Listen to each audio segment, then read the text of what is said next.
পেহেলগাম হামলার পাল্টা অপারেশন সিঁদুর, অস্থির ভারত পাকিস্তান, যুদ্ধ ভাব দুই দেশেই। বৃহস্পতিবার পিন্ডি স্টেডিয়ামের পাশে ড্রোন বিধ্বস্ত হওয়ায় বাতিল হয়ে যায় পাকিস্তান সুপার লিগ পিএসএল এর ম্যাচ। রাতের আঁধারে পাল্টা আক্রমণ হয় ভারতে। ইন্ডিয়ান গণমাধ্যমের দাবি অন্তত 15টি শহরে ক্ষেপণাস্ত্র নিক্ষেপ করেছে পাকিস্তান। এর মাঝে আর যাই হোক, ক্রিকেটটা চলতে পারে না কোনোভাবেই। সেই জেরে স্থগিত হয় ধর্মশালার চলতে থাকা আইপিএল এর পাঞ্জাব দিল্লি ম্যাচ। ফ্লাডলাইট বন্ধ করে দর্শকদের মাঠ থেকে নিরাপদে বের করে দেয় বিসিসিআই। বিশেষ ট্রেনে পাঠানকোট থেকে দিল্লি নিয়ে যাওয়া হয় ক্রিকেটার এবং স্টাফদের। এর মাঝেই মাঠে থাকা এক চিয়ার লিডারের ভিডিও ভাইরাল হয় সামাজিক মাধ্যমে, যেখানে বোমা আতঙ্কে মাঠ ছাড়তে দেখা যায় সবাইকে।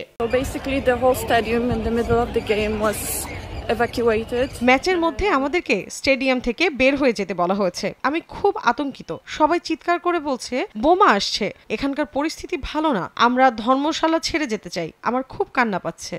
কিন্তু সবার আশা ছিল শুক্রবার সকালে জরুরি বৈঠক থেকেই হয়তো বিকল্প ভেন্যু খুঁজে নেবে বিসিসিআই, কিন্তু হলো তার উল্টো। স্টেক হোল্ডারদের নিরাপত্তার বিষয়টি বিবেচনায় নিয়ে আপাতত আইপিএল স্থগিতের সিদ্ধান্ত নিয়েছে গভর্নিং কাউন্সিল। সিদ্ধান্তটি অনির্দিষ্টকালের জন্য হলেও ভারতীয় গণমাধ্যমের দাবি আসছে আগস্ট মাসে বাকি ম্যাচগুলো আয়োজন করতে চায় অরুণ ধুমাল বাহিনী।